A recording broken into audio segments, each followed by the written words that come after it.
Why learn Spanish? Well, I'm sure that if you picked up this book, you already had a reason, but it's worth going a bit more into it anyway. You should learn Spanish because, simply put, it's a rich language. Over the last several centuries, Spanish has been across multiple continents and forged connections between all of them. Spanish has persisted as a linguistic force since the Spanish Empire began to cover the world over. The language spoken now isn't quite the same as the language spoken in the 15th century on the first voyage to the New World, but the similarities between that variety of Spanish and the modern-day variety of Spanish set you up for libraries worth of literature from all over the world in the Spanish language.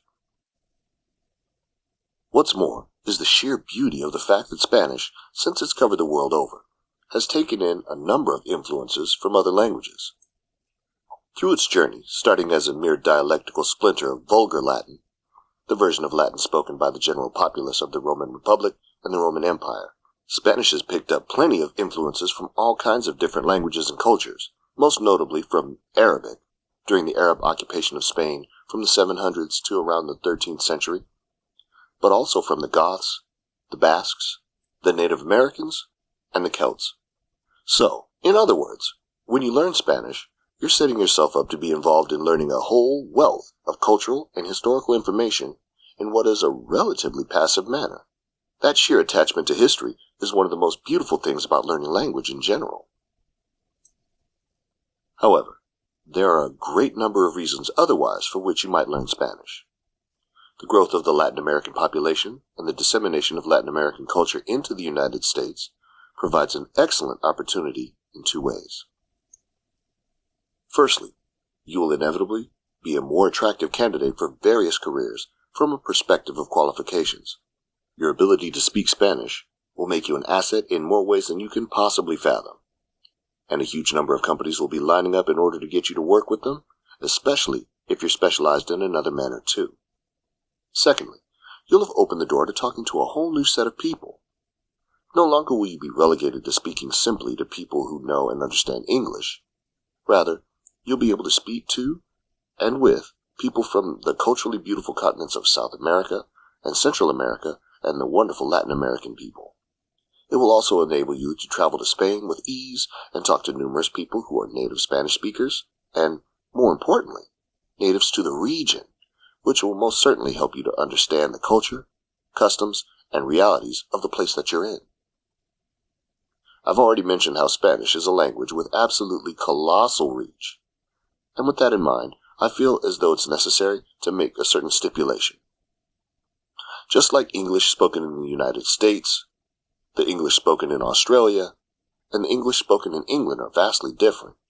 Likewise is the Spanish of Spain, the Spanish of Mexico, and the Spanish of, say, Argentina. They're different in manner of accent and dialect, such as the usage of vosotros in Castilian Spanish, castellano, or the Spanish of mainland Spain, where instead ustedes is used in Latin American Spanish. There's also the fact that certain dialects use the pronoun vos, which is generally never used otherwise and sounds rather booky and antiquated in the same way that using the pronoun thou sounds in English. There are plenty of books on this subject on the market.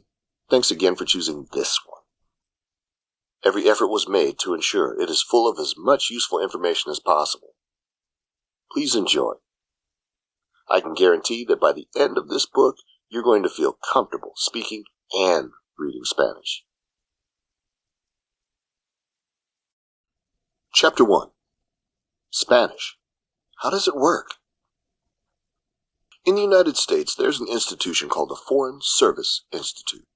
What they do is train people, generally federal agents such as diplomats, in order to be prepared to go overseas in order to promote United States interests. They provide a huge number of courses in over 70 foreign languages, and are one of the authorities on language learning in the United States. The Foreign Service Institute has a list of languages cut into categories based on how difficult they are for native English speakers to pick up and learn. Languages such as Arabic, Chinese, and Japanese rank among the hardest, being placed in Category 5, languages which are exceptionally difficult for native English speakers. Languages such as Danish, French, and indeed Spanish place, fortunately, in the simplest ranking, Category 1, which contains languages closely related to the host language. A given language makes their way into this category in several ways. For example, they might share similar sentence structure and grammar to English. On top of that, they might share a common vocabulary. Many of the languages in Category 1 developed alongside each other. What does this mean for you as a student learner of Spanish? Primarily, it means that you should have an easy enough time getting acquainted with the language and finding your way around it. In fact, there are a laundry list of similarities between Spanish and English. Take this lightly, however. I've said it 1,000,000 times before across multiple books. You shouldn't focus on the similarities. There are a few reasons for this. The first major reason for not getting caught up on minor similarities is that eventually you're going to run into what the French call faux amis, false friends. These are words which sound like they would mean one thing in English, but mean a totally different thing in Spanish. For example, take the word éxito. This is a Spanish word, and when an English speaker looks at it, they assume boldly that it means exit because, well, it looks like it means exit. The Spanish word for exit, though, is salida. The word éxito actually means success. Very, very different word. There are a huge number more true cognates, words which mean exactly what it sounds like between Spanish and English, than false cognates. But that doesn't mean that it's not too easy to hear very common false cognates and then think that they're a certain English word when they're not. This stems from two problems. First, it stems from the person making the bold assumption that English and Spanish must have something in common simply because a word sounds similarly. This is nowhere near the truth, as it frankly shouldn't ever be. And secondly, it stems from a lack of looking at the word contextually and trying to figure out what it means given the other words in the sentence. The idea of context is your best friend when doing any sort of immersion-based language learning. So learning to use it at its most appropriate and as often as you possibly can is wholly essential. The second major reason for not getting caught up on minor similarities is that, frankly, every language has a lot more in common than the things that set them apart. Perhaps not in the context of vocabulary, and there are also things among various languages which are particularly niche and neat, such as the Japanese and Korean languages' ideas of topic markers. But at the end of the day, languages are far more similar than they are different. After all, what is language really? Language is simply a method of using our ability to speak in order to transmit and process information between one another. It's the apex of human cooperation. In that respect, every language is serving the same purpose: transmittance and processing of given tidbits of information. And all information has something in common: the rational devolution of a sentence into smaller pseudo-concepts. For example, different languages may place them differently, but every single language has a mechanism for denoting the bare linguistic essentials. Like subjects, the thing around which the sentence is formed; actions, the thing which the subject undertakes; objects, the thing which receives or acts as recipient of the action, as well as various modifiers in order to further and better describe things. So to get stuck on the similarities between Spanish and English is absolutely absurd, because to point out the similarities is to say things such as, Spanish and English both have objects, Spanish and English both have pronouns, and Spanish and English both have some degree of Latin derivation due to their historical basis from mainland Europe. That's practically useless information in the grand context of language learning. The things which actually matter in the context of language learning are found in the differences. These same basic mechanisms will persist, albeit manifested differently. So what are the differences between English and Spanish? Well, despite the similarity of the two languages, they're numerous. For one, Spanish has a very different system of pronunciation to English. It's far more regular, but also a fair bit more nuanced in the specific sounds. With the espoused regularity of Spanish pronunciation comes a fair amount of adjustment from our English alphabet, where a given letter can stand in for any number of different sounds. What this essentially means is that Spanish offers a far more rigid system of pronunciation, which also makes it easier to speak and learn. But it also means that you'll simultaneously have to undo some of the pronunciation consistencies that you've subconsciously learned while speaking English, which can be a lot easier said than done. Anyhow, we'll go more into the specific pronunciation of words in the second chapter. Lesson 1. Gendered nouns. Another way that Spanish differs is that it treats adverbs and adjectives far differently than English does. This might not sound terribly menacing at first, but it can definitely be difficult to keep up with early on in your learning. The reason that it's so weird is because Spanish has something called gendered nouns. I'm introducing this concept to you early because it's the one which is bound to trip you up first, and as such, it deserves to be the first concept with which you really work with. Spanish applies genders to every single noun. For example, the word for banana is masculine, plátano, while the word for table is feminine, mesa. So what does this mean? Does this mean that tables are meant for women and bananas are meant for men? That a woman eating a banana implies that she's doing something not ladylike? No, not at all. The concept of gendered nouns is a purely grammatical concept and has nothing to do with any kind of innate masculinity or femininity of a noun. It's actually a concept which dates back to Vulgar Latin, where there were 3 articles, we'll talk about those in a moment, known as ile, illa, and illud. Well, they were actually demonstrative adjectives, but that's another discussion entirely. These would be used by the common people in order to refer to specific instances of a noun, and which one you would use would largely depend upon the ending sound of the word which came before it. This is a concept known as vowel harmony. In other words, the concept of grammatical gender is wholly and entirely a solely linguistic concept, and has more to do with the harmony of certain phrases than any sort of innate characteristics of the object deciding whether it is male or female. There actually used to be another gender, the neuter gender, which was just a 3rd grammatical category for nouns. This gender, however, was dropped with time. Lesson 2. Articles. Articles in Spanish act rather differently to those in English. They correspond specifically to the noun in question in terms of gender and plurality. English doesn't do this so much. To compare this sort of difference, let's first analyze English's article system. In English, there are 2 articles, the and either a or an, depending on whether the next word begins with a vowel or a consonant sound.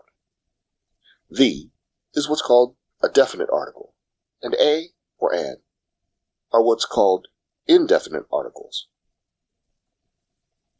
A definite article is an article which is a direct correspondence to a specifically stated object in space. For example, take the sentence, "Have you turned the television on today?" Because of the phrasing of this sentence, you can assume that they are referring to one very specific television, which would either be denoted by the context, perhaps you're all in the living room and the television won't turn on, or by a clause which specifically denotes which object is being referred to. Did you turn the television in the living room on today? An indefinite article is an article which lacks the specificity of the direct article. That is to say, that the indefinite article refers to a non-specific instance of an object in space. If somebody were to ask you, "Have you turned a television on today?" you would think it was bizarre, principally because when would somebody ask that question? But you would also likely say yes or no, depending on whether or not you have indeed turned on any given television at some point in the day. This distinction also exists in Spanish, but it's a bit more nuanced. Spanish has 4 different definite articles which respond to the gender and plurality of an object. For these examples, I'm going to reuse the banana and table words. The Spanish definite articles are as follows. El, singular, masculine, definite. La, singular, feminine, definite. Los, plural, masculine or mixed, definite. Las, plural, feminine, definite. When I say the masculine or mixed definite, I mean that if you have a group of people that are of either gender, or objects which are of either gender, then you should use los. If every given object to which you're directly referring is feminine, then and only then should you use las. Spanish also has 4 different indefinite articles. The Spanish articles can broadly translate to either a, an, or some, dependent on the context. The Spanish indefinite articles are as follows. Un, singular, masculine, indefinite. Una, singular, feminine, indefinite. Unos, plural, masculine, or mixed, indefinite. Unas, plural, feminine, indefinite. So how would I relate these to the 2 nouns I already know at this point? Simple. Let's run through a few quick basic exercises.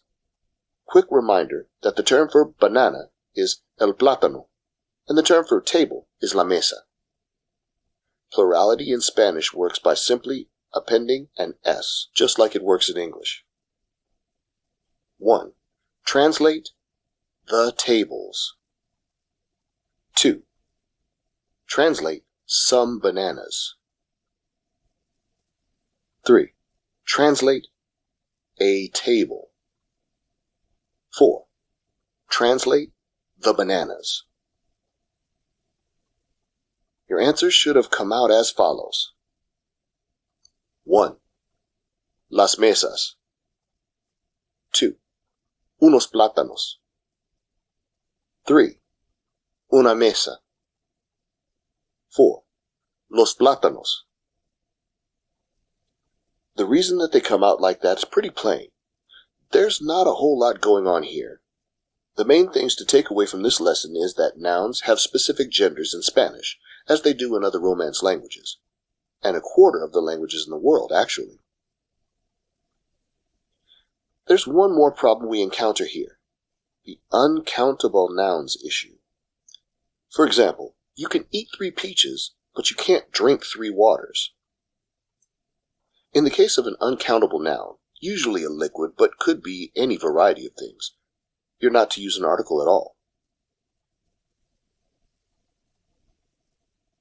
Lesson 3. Subject pronouns.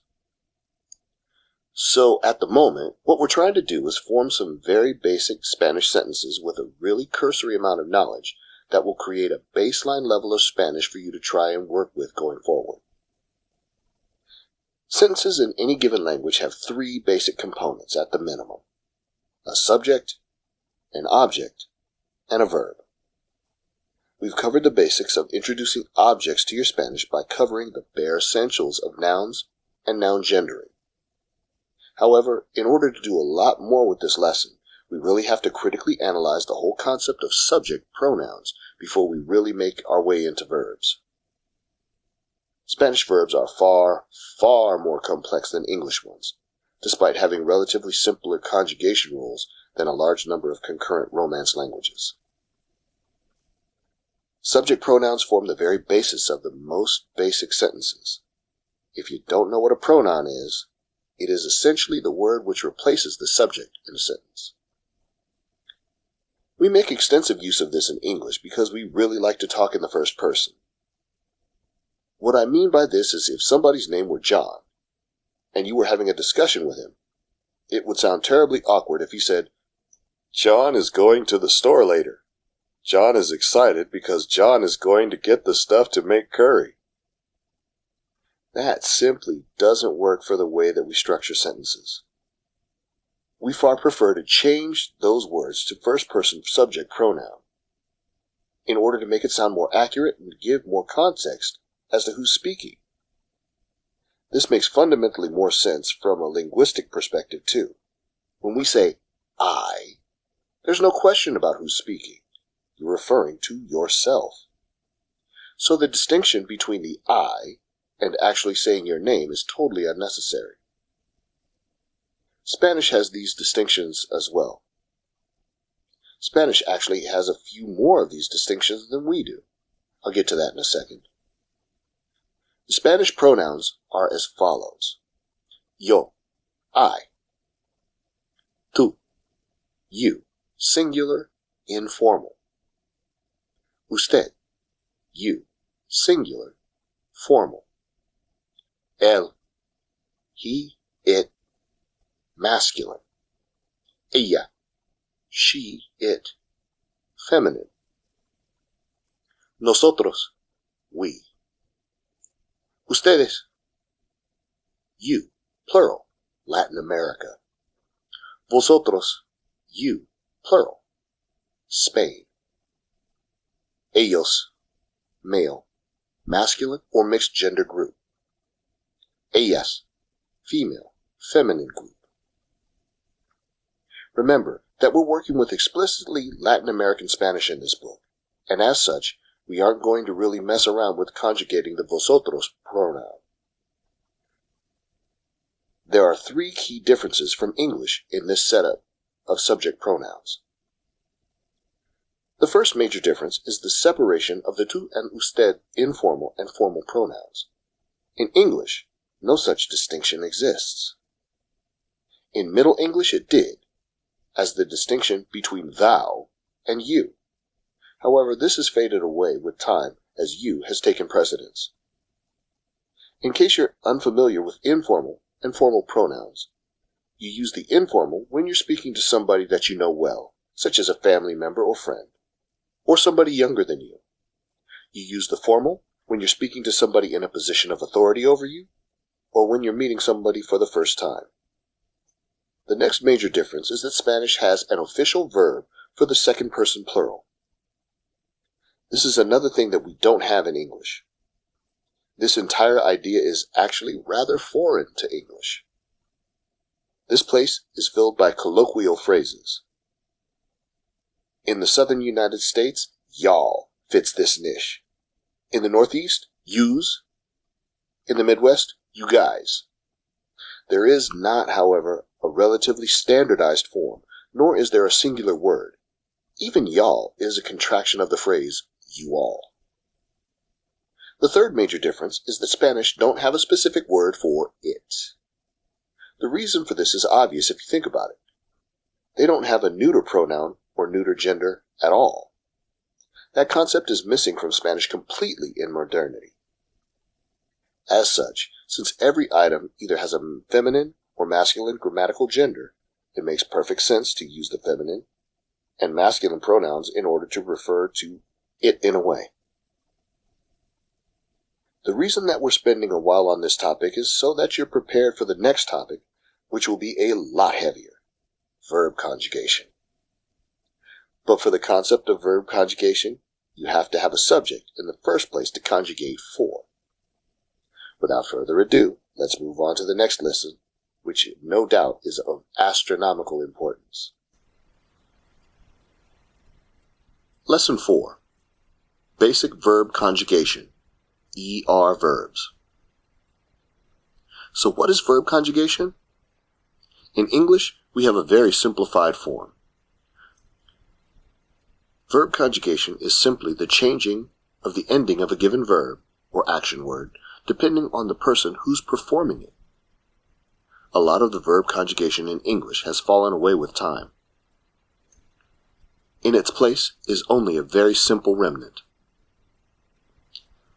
Let's take the verb to run, this form being called the infinitive, and conjugate it in the present tense.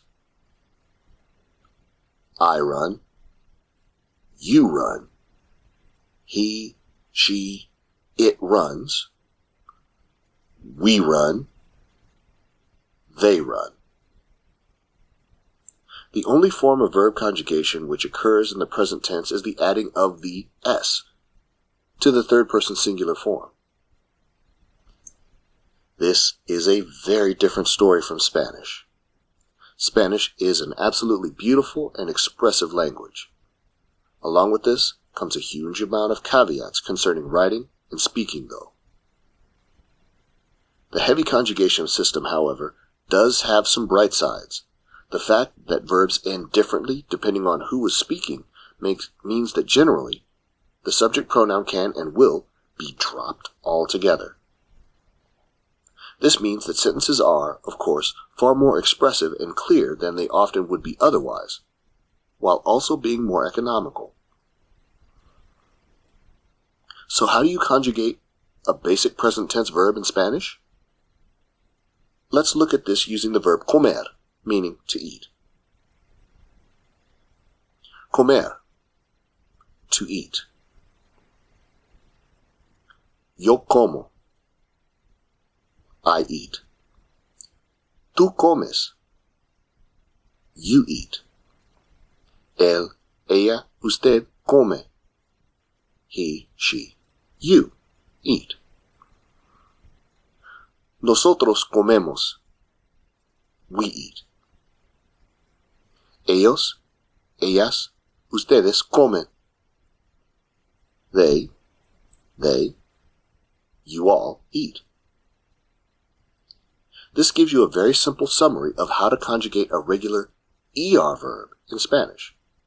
There are two other verb forms, which we'll get to momentarily, as well as a slew of irregular verbs, with what are in fact the most common verbs in the language being irregular. We'll also get to those momentarily. You'll notice in the conjugation table that depending on who is speaking, the end of the word would change. This is the bare essence of verb conjugation, changing the word in accordance with who's speaking. There are a whole host of regular ER verbs that you'll find useful. I'm going to give you conjugation tables for two more, before giving you a bunch of them to practice with. Vender, to sell. Yo vendo, I sell. Tú vendes, you sell. Él, ella, usted vende. He, she, you sell. Nosotros vendemos, we sell. Ellos, ellas, ustedes venden. They, you all sell. Comprender, to understand. Yo comprendo, I understand. Tú comprendes, you understand. Él, ella, usted comprende. He, she, you understand. Nosotros comprendemos, we understand. Ellos, ellas, ustedes comprenden. They, you all understand. By now you should see a very tangible pattern among these. With that in mind, I'm going to give you a few more super common ER verbs before we move on to conjugating the AR and IR verbs. Practice verbs: aprender, to learn. Beber, to drink. Poseer, to possess or to own. Responder, to respond or to answer. Ofender, to offend. Prometer, to promise. Someter, to submit. Lesson 5. Regular verb conjugation with AR and IR verbs. With the very basics of verb conjugation out of the way, we can now move on to the other verb forms. As I said, Spanish verb forms tend to take three types: ER, AR, or IR. Sadly, a lot of the most common verbs are irregular and don't follow traditional conjugation, but that's just what happens when you have a lot of people speaking a language over a lot of space and saying these words constantly. Uniformity falls away to a slang as the natural process of linguistic evolution is exacerbated by constant usage. But with that said, The vast wealth of Spanish verbs are indeed regular. They just don't happen to be quite as common. Anyway, we'll get to regular verbs in the next lesson. The first thing that we're going to cover here is the concept of conjugating AR verbs. We're going to start this process with the verb hablar, meaning to speak. Hablar, to speak. Yo hablo, I speak. Tú hablas, you speak. Él, ella, usted habla. He, she, you speak. Nosotros hablamos, we speak. Ellos, ellas, ustedes hablan. They, you all speak.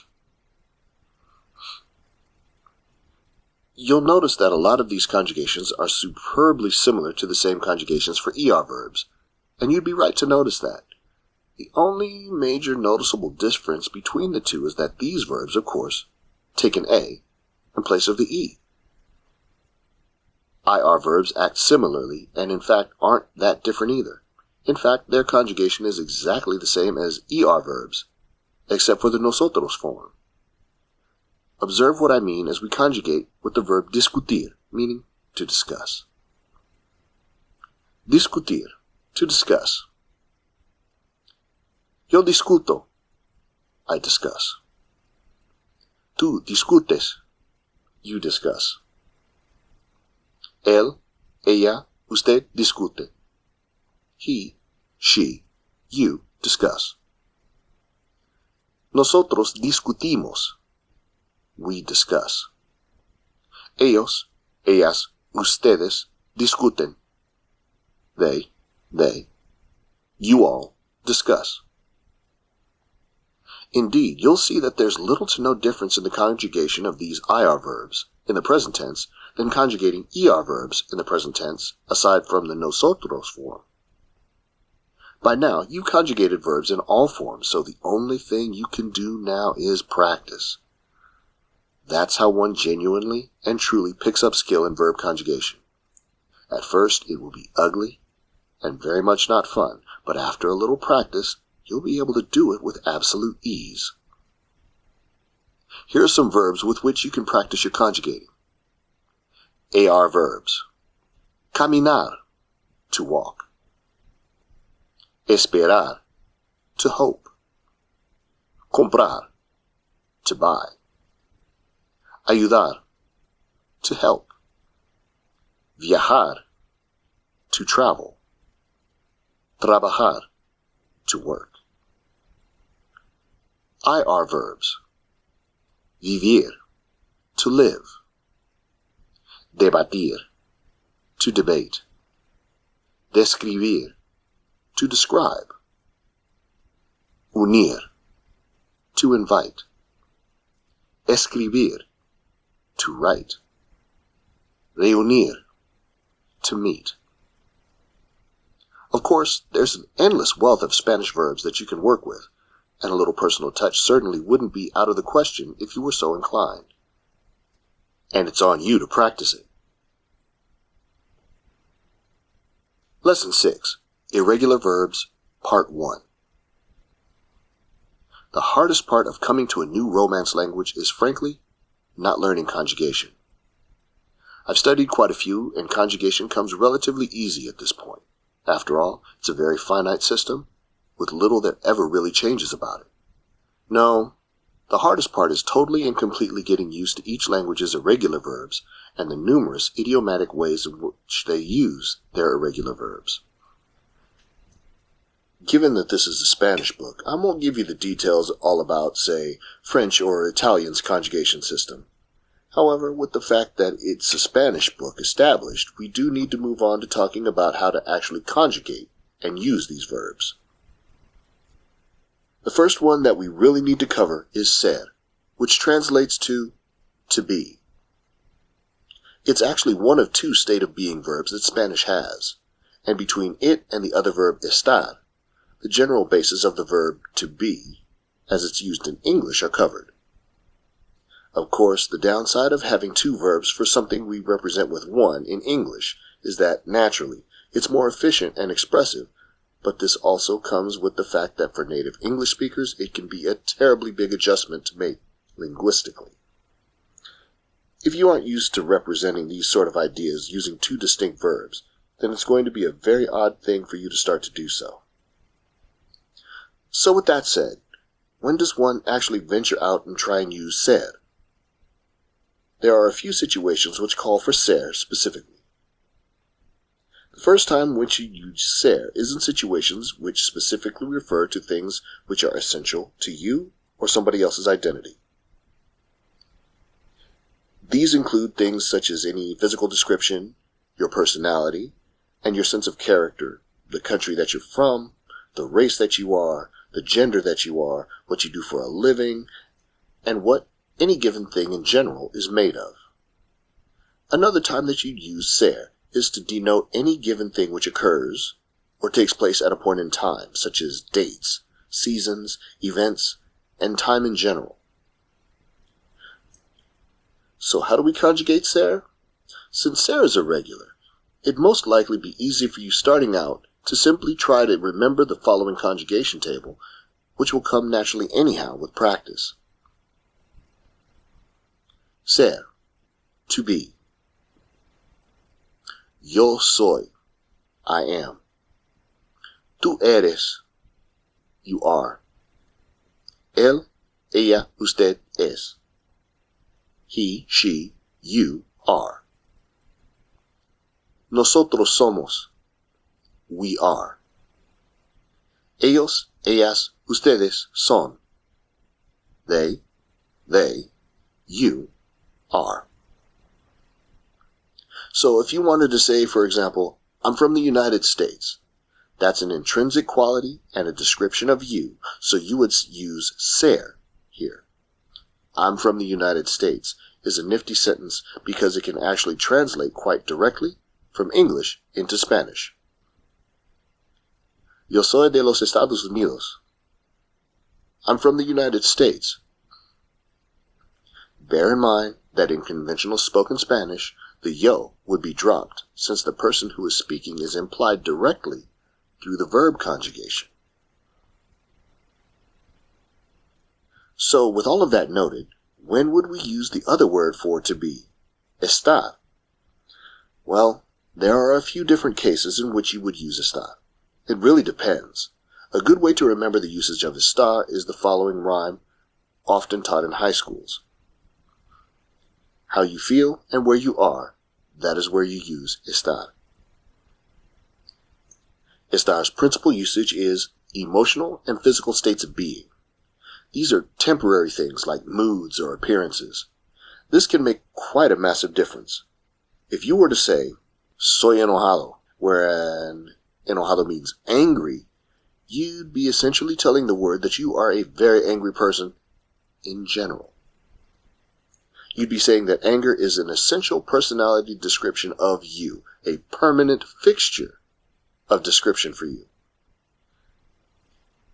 This is fine if you're, for example, an angsty teenager who is mad at the world, or popular multi-million selling rap artist Eminem, but otherwise you most likely should use a star. Using a star here makes a world of difference. When used with emotion or states of being, a star can often also stand for the word feel in English. Estar enojado means to be feeling angry, which removes the existential burden of being an angry person in general off your back. Estar is also the verb that you're supposed to use in order to indicate your location at any given time. Use a star in order to say that you're either this place or that. You can use a star in order to denote the location of both people and things. So, into the belly of the beast. How do we conjugate estar? Like so. Estar, to be, states of being. Yo estoy, I am, I feel. Tú estás, you are, you feel. Él, ella, usted está. He, she, you are. He, she, you feel. Nosotros estamos. We are. We feel. Ellos, ellas, ustedes están. They, you all are. They, you all feel. The distinction between soy and estar isn't terribly difficult to ascertain once you've got a grasp on it, but it will take two things in order for you to understand nuances like this fully. The first is to practice. In order to understand how to use these verbs correctly, and indeed a great number of Spanish words and idioms and phrases in general, you're going to have to practice using them correctly. The second is immersion. Without proper immersion, you're well doomed.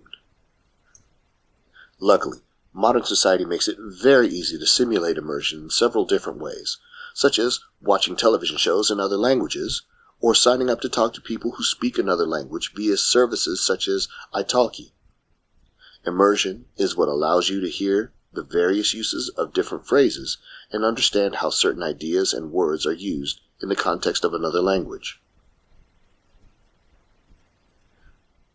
Lesson 7. Tenses. Part 1. There's one more important distinction and usage of estar that we haven't really covered yet. Aside from its obvious appearance in Spanish idioms, there's a very important tense that we need to talk about. The present progressive.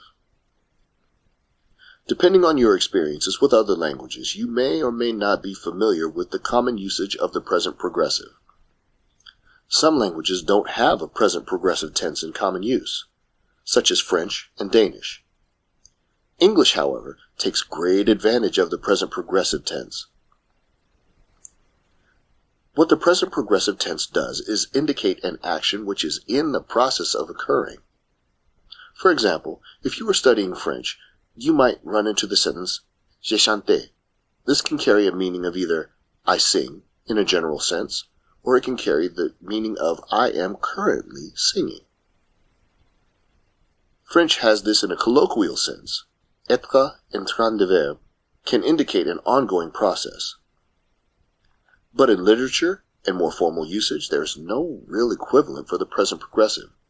The simple present tense is used. In Spanish and English, however, we make this distinction. For example, the phrase, I eat meat, would generally mean that somebody eats meat as a general part of their diet, but by the inclusion of the verb to be, and morphing eat into its gerund, the noun form of a verb, we can form the sentence, I am eating meat, which indicates that as we speak, we are eating meat. Spanish has a very similar system. They too use the verb They too use estar, meaning of course to be, in order to form the present progressive, as well as forming a present participle, much like we form gerunds. The way that the present participle is formed in Spanish is by looking at what kind of verb it is.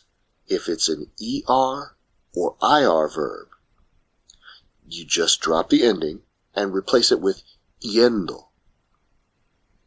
This means that a verb like someter, which we discovered earlier means to submit, would take on the form somiendo. For AR verbs, what you would do is drop the AR ending and replace it with ando. So the verb trabajar, which again, meaning to work, would become trabajando. So depending on who's speaking, one would simply conjugate estar to the correct form and then stick the present participle after it. Let's practice. Translate the following.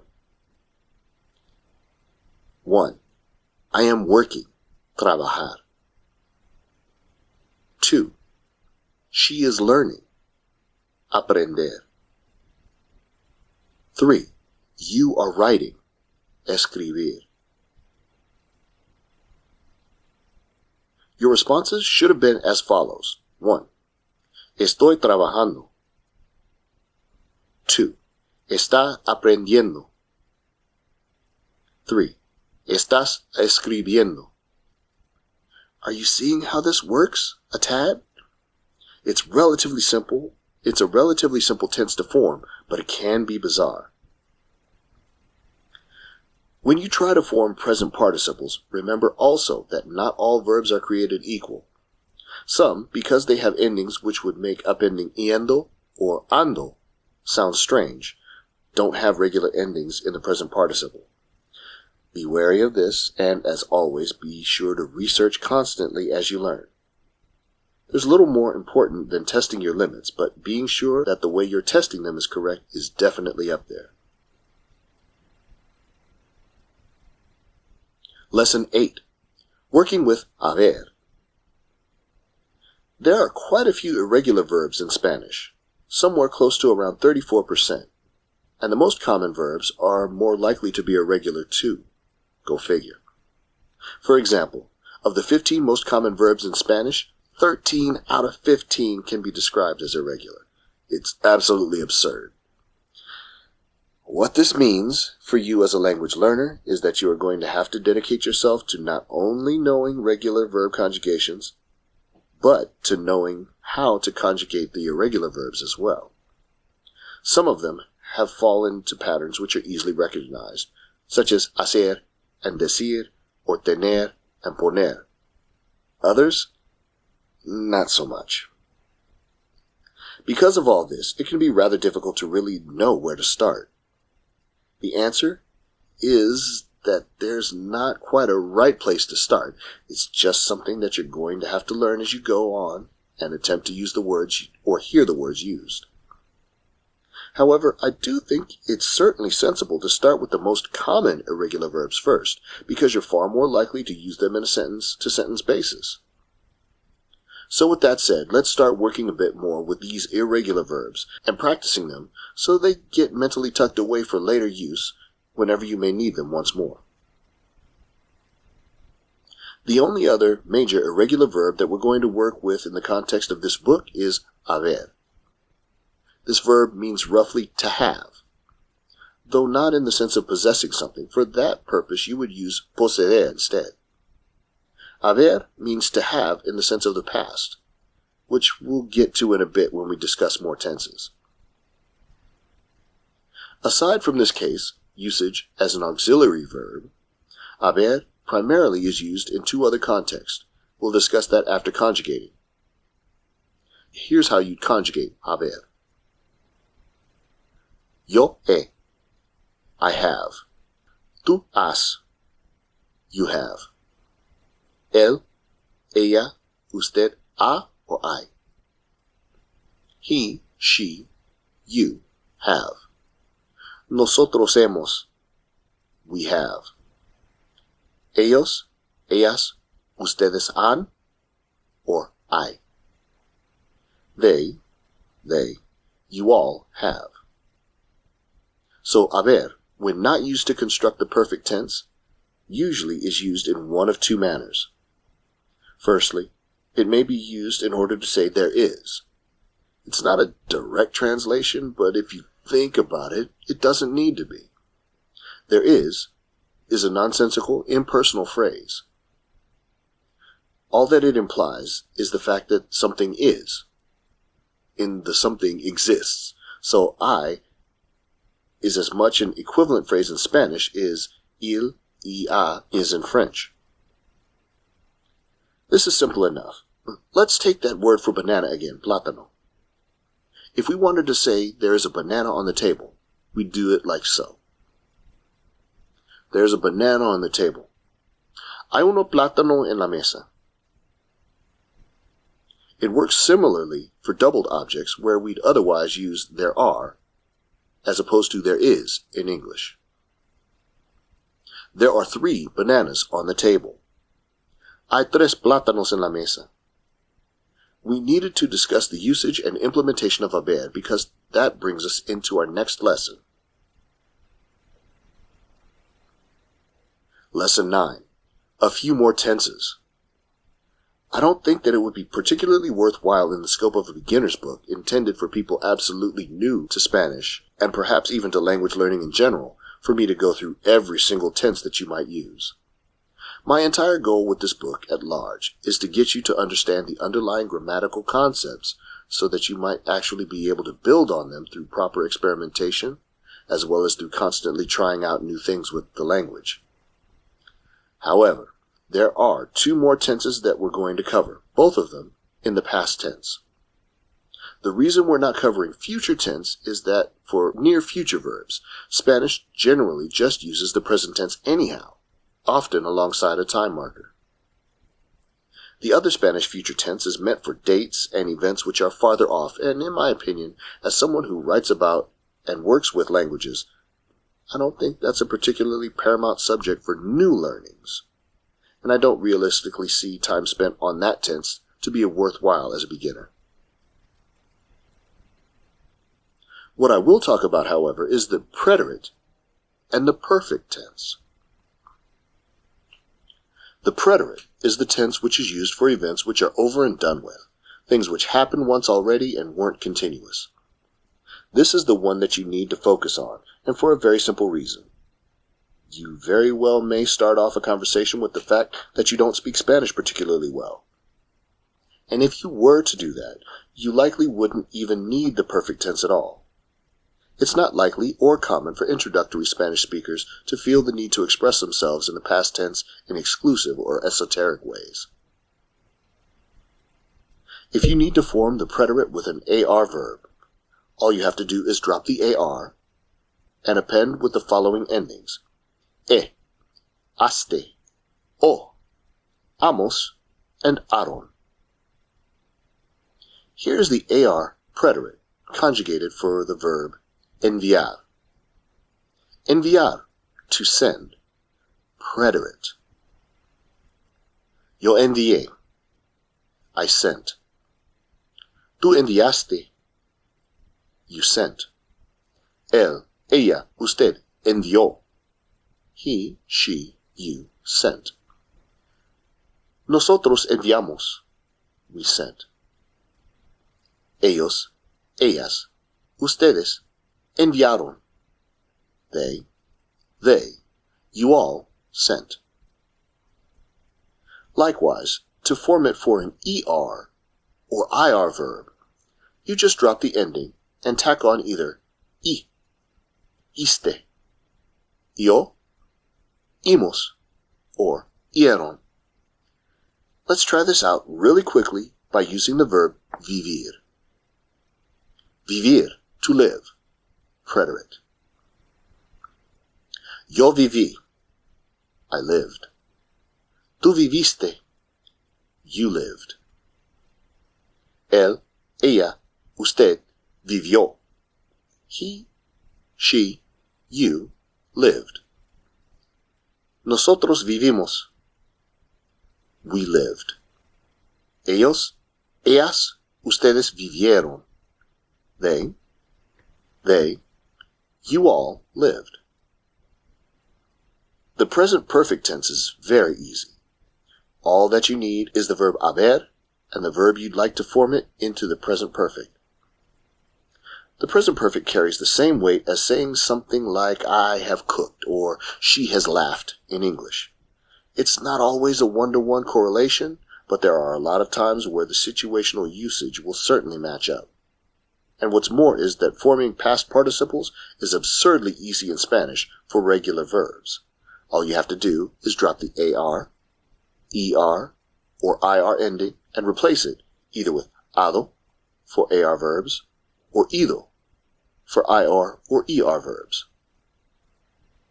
So if we were to take the verb vivir again, we could say I have lived in the present perfect tense like so. Yo he vivido. It's a really simple lesson to take home, but it's an important tense to understand nonetheless. Lesson 10. One last thing. In case you didn't know, you obviously can negate things in Spanish. You do so simply by adding no before the verb. Como carne. No como carne. The first sentence means I eat meat, and the second means I don't eat meat. It's a simple lesson, but infinitely important nonetheless. Chapter 2. Pronunciation. I'm going to be straightforward as I say this. As a Spanish learner, you have it easy. Spanish has a ridiculously easy pronunciation compared to other languages. It makes up for it with difficulty in other areas, and a bizarre amount of esotericism compared to other major Romance languages, largely due to Arab influence. However, Spanish pronunciation is simple and predictable. You're hardly going to have a problem with any of it going forward. The first thing we need to talk about is the basic vowel sounds. Coming from English, it's really easy to pronounce things like you would in English, especially if it resembles an English word that you know. However, you can't do this. Spanish vowels are absolutely finite in their pronunciation, and not saying them correctly is the fast track to sounding like an absolutely inexperienced Spanish speaker. Here are the vowel sounds for Spanish, alongside how they're pronounced. A will sound much like the first O in October. E will sound like the A in the word bay if the syllable ends in a vowel. If it ends in a consonant, then it will sound like the E in net. I will sound like the double E in tree. O will sound like the O in rope if the syllable ends in a vowel. If it ends in a consonant, it will sound like the O in the word hot. U will sound like the double O in school, unless it's in any of the following letter groups: G-U-E, G-U-I, Q-U. In these cases, it'll be silent. Y will sound like the Spanish I when it's used as a vowel. And naturally, Spanish has diphthongs as well. Diphthongs are the resultant sound of two vowels being put together. Generally, in Spanish at least, they're just the end result of the vowels being put together, and you can guess their sound just by putting the two appropriate vowel sounds together rather fast. Here are some common diphthongs, regardless, and some familiar sounds you can associate with them. AI will sound like the I in bride. AY will as well. AU will sound like the OU in sound. EI will sound like the AY in gray. EY will as well. EU will sound like the AU in today you. OI will sound like the OY in coy. OY will as well. U before any vowel will sound like a W. I before most vowels will sound like a Y. Y will as well. Now it's time to move on to the consonant sounds. The consonant sounds will in certain places be very familiar, and if so, I'm not going to really bother expounding upon them. However, some are quite different, and so I'll go into detail on those. B, if at the beginning of a word, or when after a consonant, will sound like the English B. However, otherwise, it will sound like a mixture between an English B and an English V. V follows the exact same rules. C, when it's before a consonant or after the vowels A, U, or O, will have a hard C sound like construction. Before the vowels E or I, however, the C will sound like an English S.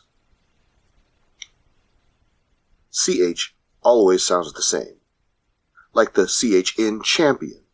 The reason I list this as its own letter is twofold. Firstly, English has both a CH and an SH sound, reserved for the CH grouping. In Spanish, this isn't the case. However, there's also the fact that throughout history, the CH in Spanish has often been treated as its own letter, before D, but after C. Many older Spanish dictionaries and Spanish-English dictionaries will have the CH words as their own category. D will always sound like the English D, unless it's between vowels or following the letter L or the letter N. In case it will be pronounced like the TH in that. F sounds like the English F. G sounds like an English H, but with more power. If before an E or an I, if it's before anything else, it sounds like the G in gather. If it's before anything else, it sounds like the G in gather. H is silent. J sounds like an English H, but with more power, and is silent whenever it is the last letter in a word.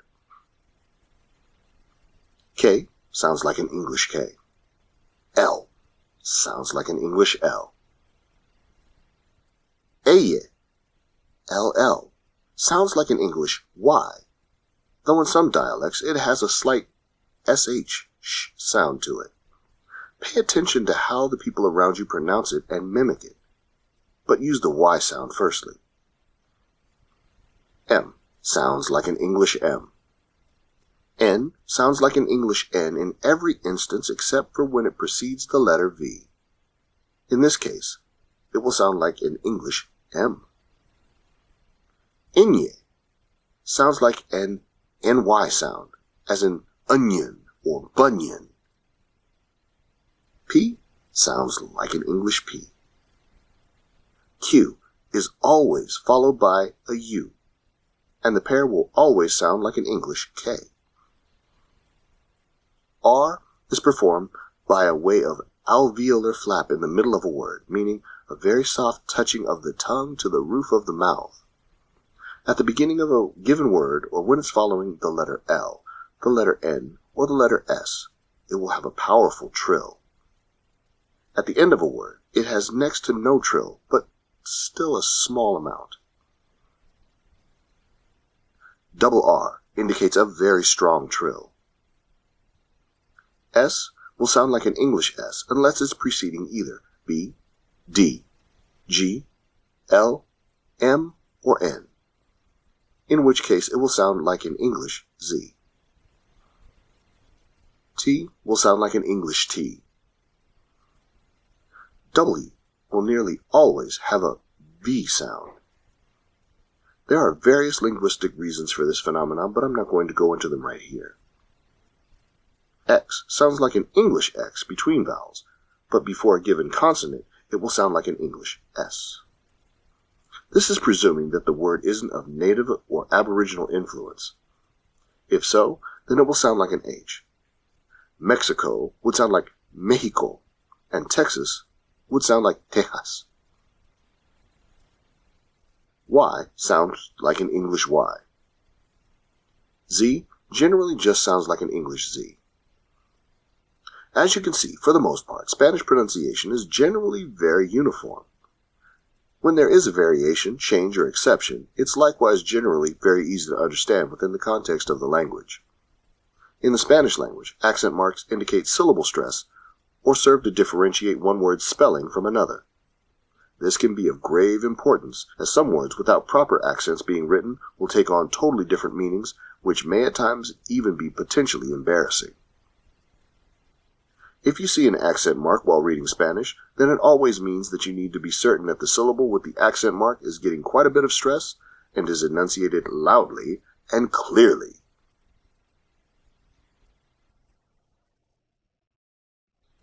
Chapter 3. Basic Conversation. The reason I've held off to this point is because a lot of language courses will start off by giving you the basic phrases of a language. That's great for letting you say hello and goodbye to people, but when it comes to building statements with any sort of actual meat to them, it's an uphill battle because you don't actually know anything about the language yet. You most likely at least knew the word hola from having heard it in any number of North American sources involving Spanish speakers.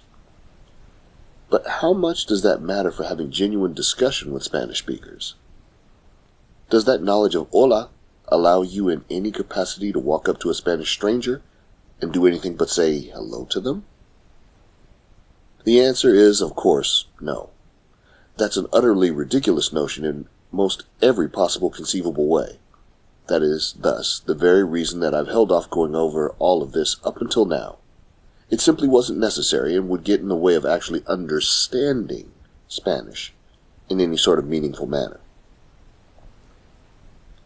But now that you understand the pronunciation and a lot of basic verbiage, I feel as though we're at a reasonable point where I can give you introductions to conversation without making myself feel like I'm making the language seem like it's anything but what it is.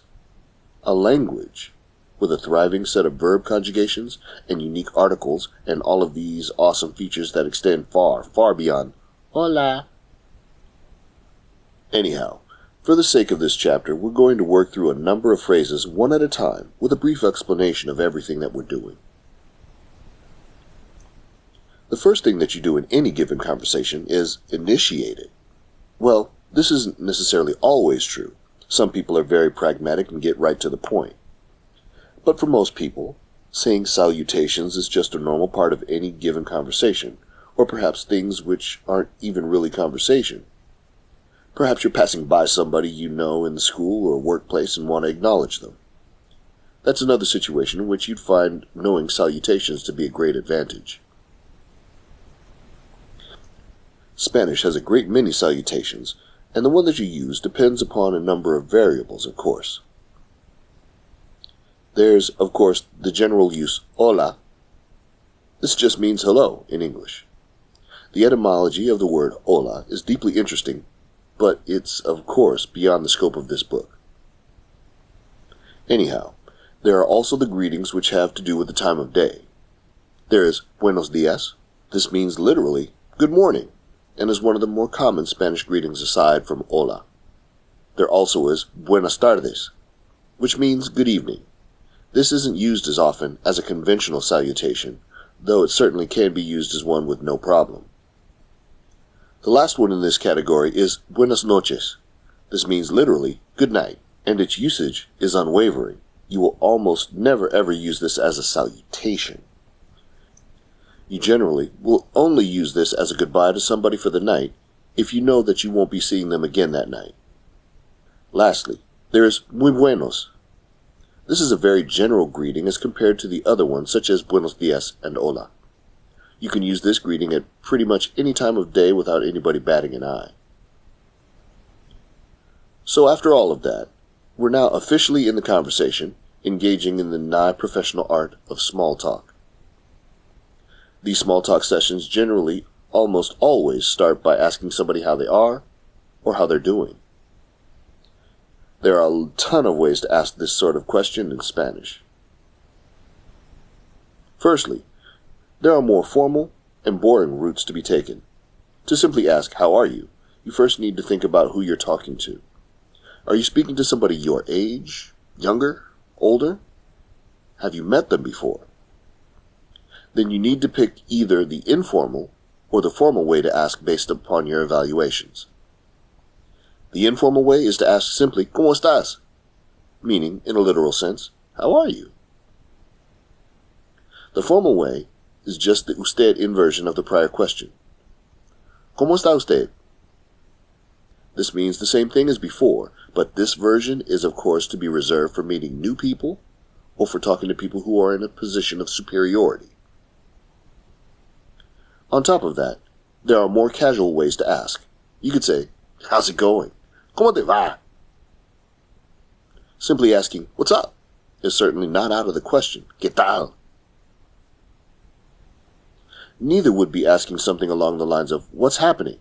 ¿Qué pasa? Or, how have you been? ¿Cómo has ido? All in all, there are a ton of ways to ask somebody exactly how they're doing in Spanish. There are likewise a huge number of ways in which you could respond to this very question. Note that being in a foreign country or situation means that the culture is inevitably different in America and England when we ask, how are you? And generally not in the seeking of a very well thought out response of any sort of genuine emotional discourse. Certain other countries aren't like this, and if you ask how they are, they'll tell you how they are. But for all intents and purposes, you may or may not give a very deep response. Should you choose to go with a more standard response, there are a number of different ways in which you could phrase it. You could start with the quintessential, bien, gracias, which means simply, well, or fine, thank you. You could also opt for the very well by saying, muy bien. You could also insert a certain amount of nihilistic apathy into your conversation by saying, como siempre, which technically means, like always, but carries the weight more like, I am as I always seem to be.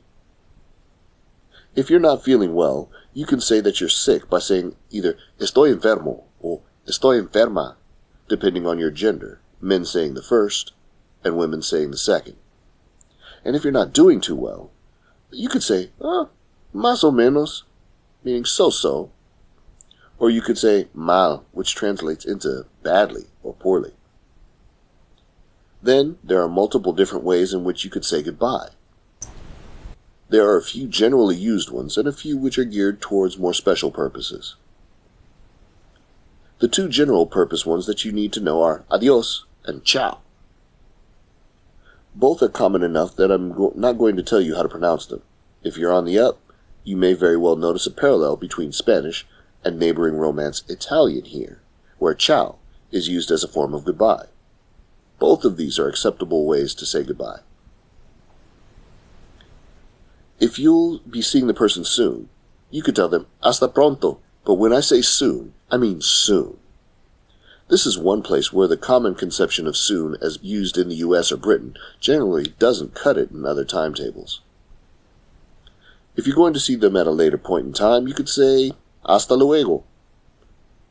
This could imply a lack of certainty about when you'll meet them again, however. It, as many things do, ultimately depends upon the context in which it's used. The last one we're going to talk about here is hasta la vista.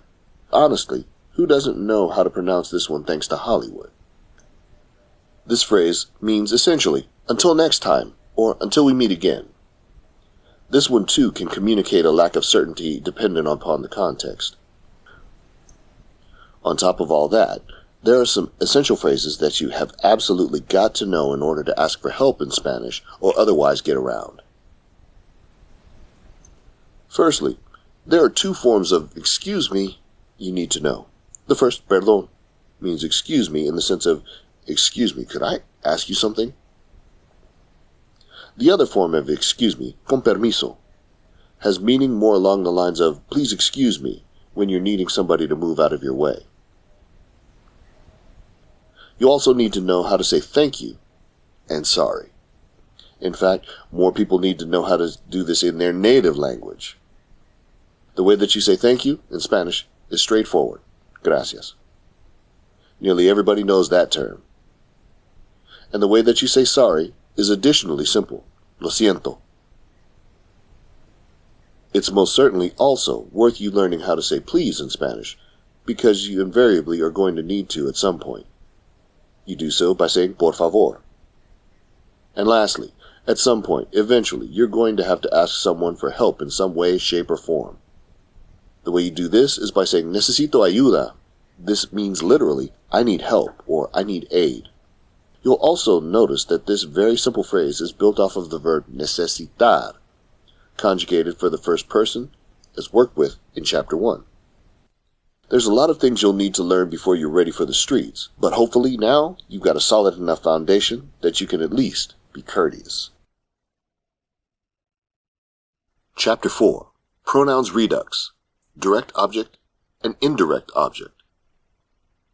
We spoke earlier in the book about the manifold uses of subject pronouns and how they're used in English in order to enrich our sentences and make them less monotonous or unwieldy, and how they're ditched almost entirely in Spanish after conjugating the verb due to their very verbose conjugation system. It'd be a mortal sin for me to actually finish up this book and somehow leave out the idea of more advanced pronouns. You're going to inevitably end up needing to use these, and likely quite often. The manner by which we naturally speak English is absolutely littered with these things. They're peppered throughout essentially every sentence that we speak. The same manner of speaking applies to Spanish as well. Nobody on earth likes redundancy, and not having some kind of pronoun system in place not only endorses, but enforces redundancy. The first form of pronouns that we're going to focus on at this point in time are the direct object pronouns. Direct object pronouns are pronouns which stand in for the direct object of the sentence. In case you're unclear about what a direct object is, it is the thing which takes the brunt of a verb or action as indicated by the structure, context, and intention of the sentence. I actually feel like before we jump into the mechanics of direct object pronouns, I should make the distinction between direct objects and indirect objects and why the distinction even really matters. Direct objects are, as I said, objects which go along with the verb, whereas indirect objects are not. They are affected by the verb and the direct object, but they are in no way attached to them. The way I like to say it is this: the sentiment of the sentence can completely and wholly exist even without the inclusion of the direct object.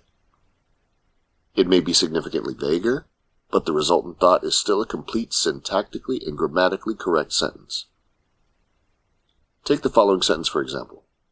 I sent the card to her. If we were to break the sentence down into its essential components, it would look as follows. I.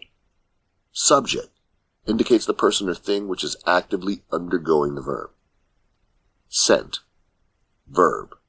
Specifically, a simple past verb which indicates that the person has already performed the given action. The card. Direct object. This is the thing which is being directly affected by the verb. Without the verb send, there is no the card in this statement. Without the card, there is nothing to be sent in the statement. You can test the veracity of this by trying to rewrite the sentence without the direct object. I am sending, or I send.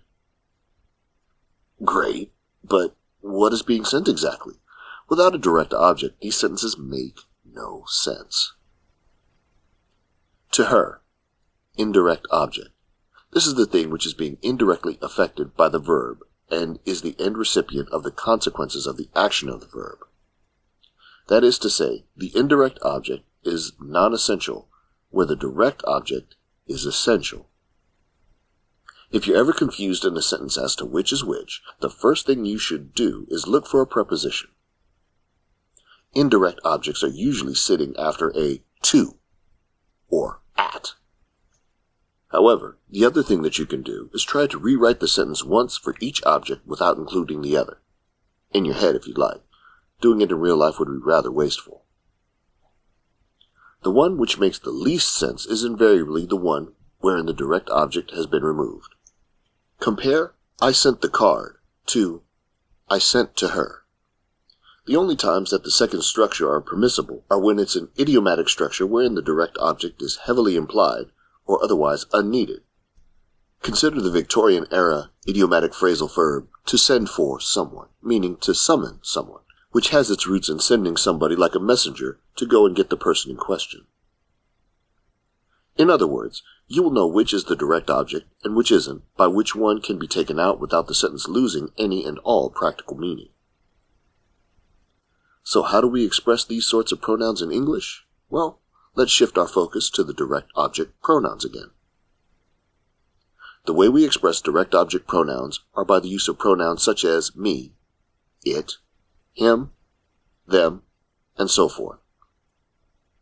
Let's take that sentence again. I sent the card to her. Her is an indirect object pronoun because it replaces the traditional indirect object of the sentence, which would be the person's name. This indeed also turns this into a discussion of when you would use direct objects. The answer is after establishing relevancy for them. If a person or thing is mentioned by you or somebody else in a sentence, and that becomes the subject of the conversation, then you can by all means start to use object pronouns as heavily as you wish. If you fail to have some sort of initial object concept presented either by you or somebody else, all you're going to do is sound a tad bit confused at best, or a tad bit crazy at worst. In English, if I wanted to make this sentence simpler though, I could. Relatively easily too. Since we say, I sent the card, instead of a card, we can boldly assume that the topic of conversation has already been established to be about both the card and the girl in question. So we could simplify this by replacing the card with the relevant direct object pronoun, which here would be it. So the sentence could become, I sent it to her. Following so far? Spanish treats this sort of thing in a rather simple way. The Spanish layout for verbs and objects is flipped through. Their format for this sort of thing is as follows. Subject, then direct object, subject, then indirect object, then direct object, then verb.